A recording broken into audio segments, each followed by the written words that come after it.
Welcome back to the English Trending Podcast. It's great to have you here. Today, we've got a fun one, a quick 10-question English quiz to help you check your level. No pressure, just play along and see how many you get right. Let's jump straight in. First question, choose the correct sentence.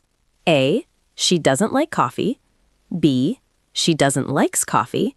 C, she don't like coffee. D, she not like coffee. Take a moment to think about it. And to kick things off, the correct answer is A. All right, moving on. What is a synonym for difficult? A. Simple. B. Soft. C. Light. D. Hard.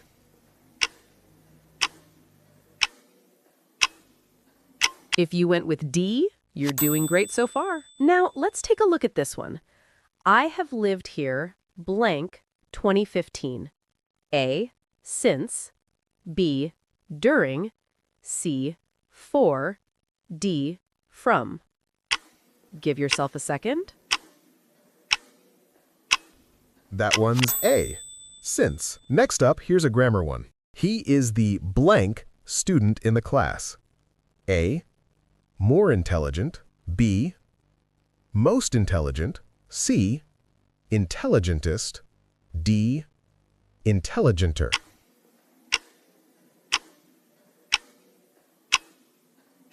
Definitely B, most intelligent. All right, let's keep going. If I blank more time, I would travel the world. A, had. B, am having. C, will have. D, have.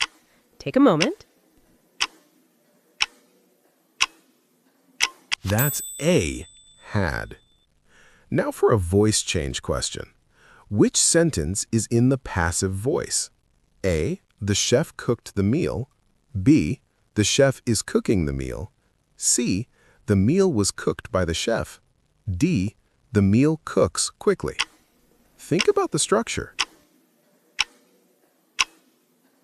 Easy one. It's C. All right, here's the next one. I'm looking forward to blank you. A, seeing. B, to see. C, seen. D, see. Take a second. The correct answer is A, seeing. Now let's switch to vocabulary. What does the word reliable mean? A, able to be trusted. B, difficult to understand. C, very fast. D, full of energy. Think about the meaning. That's A, someone you can trust. All right, almost there. Would you mind opening the window? What's the best response? A, I mind. B, no I wouldn't. C, I don't mind to. D, yes I would. Think politely. The correct answer is B. And finally, here's your last one. Which sentence uses correct punctuation? A, it's cold outside, bring a jacket. B, it's cold outside, bring a jacket. C, it's cold outside, bring a jacket. D, it's cold outside, bring a jacket. Take your time. The correct answer is A. All right, moment of truth. Count your score. All right, let's see how you did. 0 to 4 correct, you're at the beginner level. Keep practicing, you're building a great foundation. 5 to 7 correct, that puts you at an intermediate level. Really solid English skills. 8 to 10 correct, you're advanced. Seriously impressive work. If you enjoyed this quiz, hit like and subscribe to the English Trending Podcast. And tell us in the comments if you want more quizzes like this. Thanks for hanging out with us. See you next time.